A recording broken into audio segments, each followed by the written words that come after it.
And you hear it, tune into Garfield Reid. I'm Garfield Reid. Welcome to WAVS Radio. Welcome to Caribbean Connection. Again, is where you get source of information from the Caribbean, views and interviews and stories that matter. 1 hour of information coming your way starting right now. It's now 6:08 in the studios of WAVS Radio. 77 degrees on the outside, and it's a bit overcasting. When I came, it was overcast, but I guess the rain has started falling now. So remember, take it easy on the byways, on the sideways, the roadways. Whatever you do, please drive with caution. Coming up at 6:25, we'll be speaking to the immigration attorney Kevin Miller, number one immigration attorney, and you know, today is May the 12th. And as you know, the Bahamian people have gone to the polls today. Polls just closed about 11 minutes. I don't have the results yet. The results is just barely trickling in. But I will tell you, it's a well-contested election, very competitive, nail-biting election, because you hear the people of the Bahamas talking about immigration. And folks, and this is the 14th election that has been held in the Bahamas since 1973, the 14th general election since independence. And as you know, in the Caribbean and all, we keep election every 5 years across the Caribbean, apart from the Republic. And for all the countries that practice a parliamentary, the Westminster style government, like what happened in England, every 5 years there's an election. But this particular election that is being held in the Bahamas is an election that basically is simple this particular election is keeping early than expected, and you have two political party. The two main political party is one is which is the incumbent, led by Phillips Davis, is the Progressive Liberal Party, and you know it's a center-left party, something similar to the Democrat in the United States. And then you have the National Movement, the Free National Party, the Free National Movement, and that is center-right. And you know that center-right is like the Republican government in the United States. It's an incumbent. But folks, there's a lot of things going on within this election. You hear the Bahamian National are big on immigration, and guess what? The Asian community is on the fire in the Bahamas. Yes, the Asian community is on the fire in the Bahamas. Here we have it. The Progressive Liberal Party is being accused of being light on immigration, didn't do much on immigration enforcement. And the opposition party is saying that this particular government in the Bahamas is giving up all their resources to the Asian community, and Bahamians are now being left out. I want you to take a listen to this clip and you hear what the Bahamian nationals are saying about the election in the Bahamas.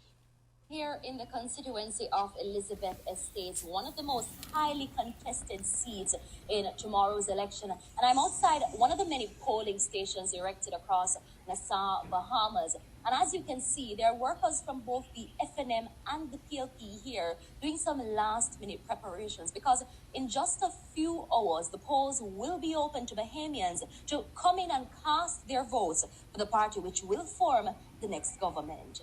Now, one of the biggest and most sensitive political issues in the 2026 election is the matter of immigration, particularly from Haiti. Now, the population in Bahamas is just over 400,000, including nearly 300,000 in Nassau alone. Estimates suggest between 30,000 and 60,000 Haitian nationals are living in the Bahamas, with some reports putting the figure as high as 80,000, making them the largest ethnic minority in the country. The government says it has stepped up border security and deportation efforts, but the opposition argues the measures are not enough, and locals share the same view. We have too much illegal immigrants in the country, whereby if I have a child, I don't have enough resources for my child to make it. So you got a limit on the illegal immigrants, minimum wage, is all the stuff the government got to work on. I'm of Haitian descent, but I'm born here in the Bahamas. I understand. They're my people or whatever, but it's already a huge population over here or whatever. But I understand that they're looking for better or whatever. It's been 5 years since Bahamians was living like second rate in their own country, and we are sick and fed up and tired of it. Meanwhile, others share a different view. And the immigrant is not the problem, because everywhere you go in the world, you find immigrants. Anywhere, Jamaican, Chinese, Europeans, they all over the world, and they are not the problem. The problem in our country is our own people. They keep on fighting on one another. That's the problem. They need to come together as one, and they can create a better Bahamas for themselves. The Bahamas is also home to many other Caribbean nationals. There you have it, folks. As you hear it from the people of the Bahamas. They are basically saying that the Asian community in the Bahamas is eating up their resources, and the opposition party is going all out to ramp up mass immigration reform, to ramp up deportation of the Asians back to their home country. And you hear it from a Bahamian national who is of Asian descent, and she says, it's my own people. But guess what? These people are fed up. When you talk about housing, these people are claiming that the Asian community in the Bahamas is creating havoc for them.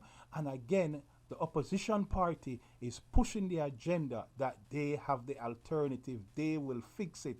You know, earlier I spoke to a gentleman, a Bahamian, this morning, somebody who introduced me to him. And he's expressing the same sentiments that the opposition is actually saying.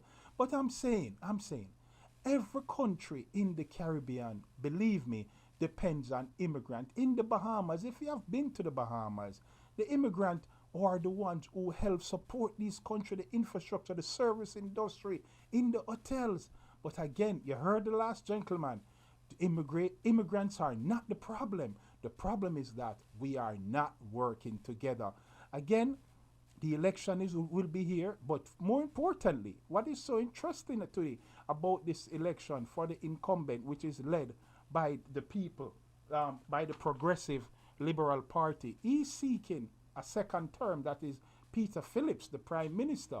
But since 1997, no political party has ever gotten a second term in office since 1997. And when Prime Minister Davis came to office most recently, he came into office by a landslide. But now he has called the election early, something that we call a snap election.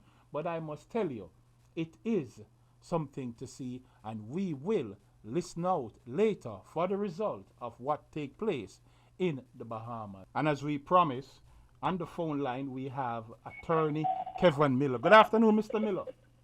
Good afternoon, Mr. Reid. Good afternoon to the listeners out there. Good afternoon, Mr. Miller. As you know, you are the #1 immigration attorney right here in South Florida. So, I mean, I talked a couple weeks back that there was a change in the immigration in reference to the processing of the 39 restricted countries. I saw something on here today, but I just want to go over because you're the man, you're the attorney. I am just a lame duck individual. Please, let us know more about that. Well, so what's happening is that obviously there was a suit that was filed in regards to the list of countries that are on the banned list. Now, these were plaintiffs are persons who specifically retained their attorneys to do that. So that was filed, and the court ruled in their favor. Obviously, you know that there are avenues for appeal, and so we're waiting to see if that unfold, and then to see whether or not there are going to be other suits to extend it to the entire population of those who are affected in regards to the banned list. Okay, so in other words, it's a wait-and-see game. We are up on this time. So basically, what else is brewing in the world of the U.S. immigration policies? Well, I was just in court today in Miami. I was in immigration court today, and the reason for that were a couple of clients who there were some errors in their paperwork when they filed it with USCIS.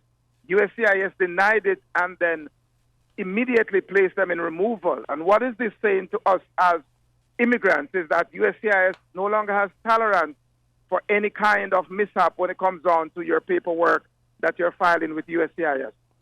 Wow. You know, I have a question because a young lady I heard on a different radio program, and she says that she applied for her green card and she was approved, but the USCIS has now ordered her back in to turn back in that green card. because they suspect that there is some fraudulent marriage of convenience. What are the cautionary measures we need to do when we're applying for a spouse, and what would you recommend to guide your clients?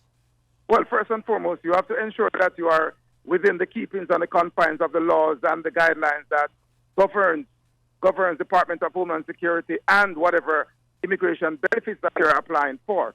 First and foremost, as an officer of the court, obviously, I cannot support any kind of fraudulent applications that folks are filing with USCIS. So the first thing is to make sure that you're doing the right thing.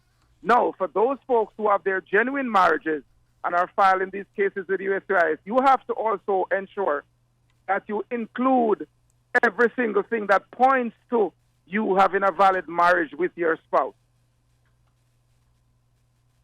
Yeah, okay. So in other words then, you have to make sure that we are doing things the correct way.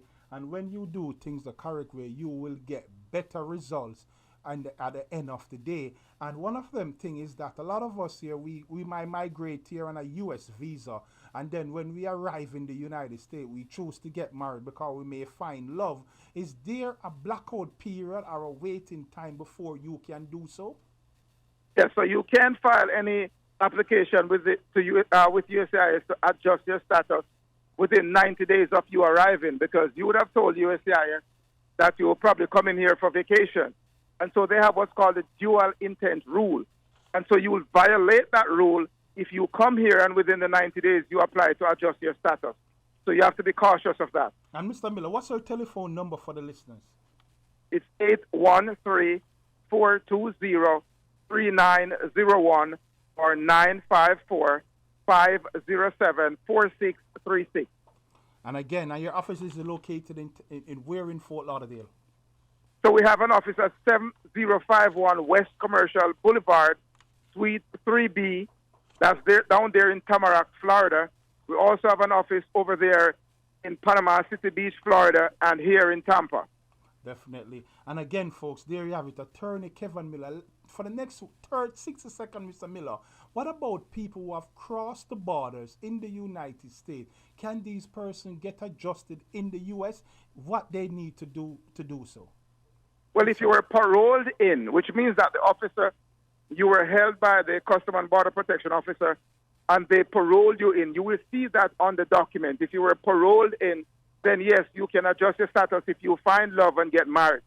But if you were not admitted nor paroled, then you cannot get your status adjusted here in the United States unless there are some amnesty or change in laws, which we don't foresee anytime soon. Okay, there you have it. That's the attorney Kevin Miller. Telephone number 813-420-3901. That's 813-420-3901. Mr. Miller, thank you. Next week, same place, same time. Thank you, sir. Take care. All right. Take care.